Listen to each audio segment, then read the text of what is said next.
வணக்கம் நண்பர்களை, நீங்கள் பார்த்து கொண்டு இருப்பது உங்கள் கௌசிகா ரேடியோ. சரி வாங்க வீடியோக்குள்ள போய் என்ன நடக்க போகுது அப்படின்னு சொல்லிட்டு பாத்தீங்கன்னா, கரெக்டா நம்ம செல்லக்குட்டி மல்லி இருக்காங்களா, அவங்களுக்கு என்ன ஆச்சு அப்படின்னு சொல்லிட்டு பாத்தீங்கன்னா, பாவங்க அவங்களுக்கு கொழுவி, அதுவும் சாதா கொழுவி இல்ல, விஷ கொழுவி. அந்த விஷ கொழுவியை விட்டது யாரா அப்படின்னு சொல்லிட்டு பாத்தீங்கன்னா, அந்த விஷ கொழுவிக்காரி யாருன்னு சொல்லிட்டு பாத்தீங்கன்னா அந்த ராஜேஸ்வரி தாங்க. அந்த ராஜேஸ்வரிக்கு கேடுகட்ட எண்ணம்.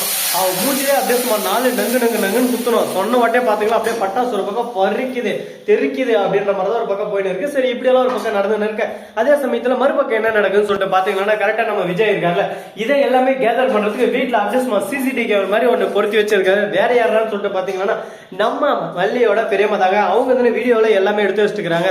கரெக்டா அந்த ராஜேஸ்வரி வந்து அந்த ஆளுகிட்ட பேசணும். அந்த ஆள் அசாது எட்டு அந்த மூங்கல் அப்படியே தெரியாத மாதிரி ஒழிச்சுக்கிறாரு, அப்படியே தெரியாத மாதிரி ஒழிச்சுக்கிறாராம். இதெல்லாம் நம்ம பார்த்தும் பார்க்காத மாதிரி இருக்கணுமா அப்படின்ற மாதிரி தான் இருக்கு ஒரு பக்கம்.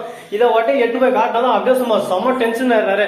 இதை நான் யாருக்கிட்ட காட்டணும், அவங்க கிட்ட காட்டி இன்னைக்கு செஞ்சு விட்டுறேன், நீ கூட வீடியோ எடுத்துன்னு சொல்லிட்டு அதை எட்டுன்னு போயிட்டு அப்படியே சும்மா ராஜேஸ்வரி அக்கா வாங்கக்கா வாங்க வாங்க வாங்க, உங்களுக்காக தான் இவ்வளவு நாளா இத்தனை யுகம் காத்துன்னு இருந்தேன் அப்படின்னு சொல்லிட்டு அதை கொடுத்து காட்டுறாங்க. அதை பார்த்தோம் தம்பி அப்படின்னு சொல்லிட்டு ஒரு பக்கம் ஷாக் ஆறாங்க. பழம் தவட மேல சப்புன்னு 4 அடி விழுதுங்க. வாழ்க்கையில இதுக்கு மேல இந்த மாதிரி பண்ணவே மாட்டா. இதுக்கப்புறம் பண்ணணும்னு நினைச்சா இதுக்கு மேல பண்ணணும் எண்ணமே வராது. அந்த மாதிரி ஒரு பக்கம் பொழந்து விட்டுறாங்க. சரி, ஓகே, நடந்து போச்சு, ஆனது ஆச்சு, போனது போச்சு, அடுத்து என்ன பண்ணலாம், அடுத்து என்ன நடவடிக்கை எடுக்கலாம் அப்படின்னு சொல்லிட்டு தினசா ஒரு பக்கம் யோசிச்சாதான் நம்ம வாழ்க்கையில முன்னேற முடியாங்க. ஒரே தான் பிடிச்சி தொங்கினா வாழ்க்கையில லாஸ்ட் வரைக்கும் தொங்கினே தான் இருக்கணும். சரி, அப்படியெல்லாம் அந்த பக்கம் நடந்து இருக்கு. அதே சமயத்துல நம்ம கரெக்டா விஜய் இருக்காருல்ல, அவரு இருந்தனே சரி இதெல்லாம் முடிச்சுட்டு இனிமே நான் அந்த வீட்டுல இல்ல என் பொண்டாட்டிய கூட்டு என் புள்ளைய கூட்டு நான் கிளம்பிடுறேன், நீங்க சந்தோஷமா இருங்கன்னு சொல்ல, ஐயோ நம்ம பிளான் எல்லாம் கெடுத்துட மாட்டேங்குது தம்பி, நான் பண்ணது தப்புதான்ப்பா, இதுக்கு மேல இந்த தவறு நடக்காம நான் பாத்துக்கிறேன், நான் மன்னிச்சிருன்னு சொல்லிட்டு மன்னிப்பு கேட்டு சந்தோஷமா அந்த இடத்துல இருந்து ஒரு பக்கம் எல்லாரும் விடைபெறாங்க. இதுக்கப்புறம் என்ன நடக்க போகுது, ஏது நடக்க போகுது, இந்த பிரச்சனை தொடருமா தொடராதா அப்படின்னு சொல்லிட்டு பலவித கட்டமா ஒரு பக்கம் யோசிக்க தோணுதுங்க.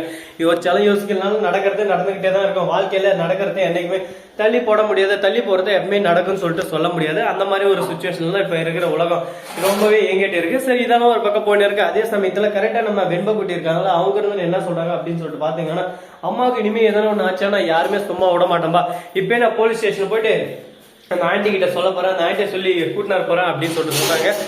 வெண்பாக்குட்டி பெரிய வார்த்தையெல்லாம் பேசக்கூடாது, பெரிய வேலையெல்லாம் செய்யக்கூடாது, எப்படி இருக்கணுமோ அப்படி இருந்தாதான் நம்ம குடும்பத்துக்கு கரெக்டா இருக்கும், கம்முனரு நான் பாத்துக்கிறேன் அப்படின்னு சொல்லிட்டு அப்பா சொல்றாரு. அப்பா வாக்கு வேத வாக்கு அப்படின்னு சொல்லிட்டு வெண்பாக்குட்டி எடுத்துக்கிட்டு ஒரு பக்கம் சைலண்டா மல்லி கூட போயிடுறாங்க. இதுக்கப்புறம் மல்லியும் நம்ம விஜய் வெண்பா 3 பேரும் ஒன்னா இருப்பாங்களா, இருக்க மாட்டாங்களா, இல்ல மல்லியை எப்பவுமே ஒரு சோபா கட்டிலு ஃப்ரிட்ஜ் இதே போலவே ஒதுக்கி வைப்பாரா அப்படின்றதான் ஒரு கேள்விக்குறியா இருந்துகிட்டு இருக்கு. பாப்பா என்னென்ன நடக்க போகுது, ஏது நடக்க போகுதுன்னு சொல்லிட்டு. எல்லாமே நல்லாவே நடந்தா வாழ்க்கையில ஜம்முன்னு கும்முன்னு இருக்கலாம். ஆனா நல்லா நடக்குமா நடக்காதா அப்படின்றது காலப்போக்கில் கால நிர்ணயிக்க தான் எல்லாமே ஒரு பக்கம் அடங்கும். பாப்போம் இன்னும் என்ன நல்லா நடக்க போகுது, இதெல்லாம் நடக்க போகுதுன்னு சொல்லிட்டு. சரி, ஓகே கைஸ், இந்த வீடியோ உங்களுக்கு பிடிச்சிருந்தா லைக் பண்ணுங்க, கமெண்ட் பண்ணுங்க, ஷேர் பண்ணுங்க, டிண்டிங் மேல தட்டி விட்டு போங்க. அப்பதான் நான் போற அடுத்தடுத்த வீடியோ உங்களுக்கு உடனுக்குடன் நோட்டிபிகேஷன் வந்து கொண்டே இருக்கும்.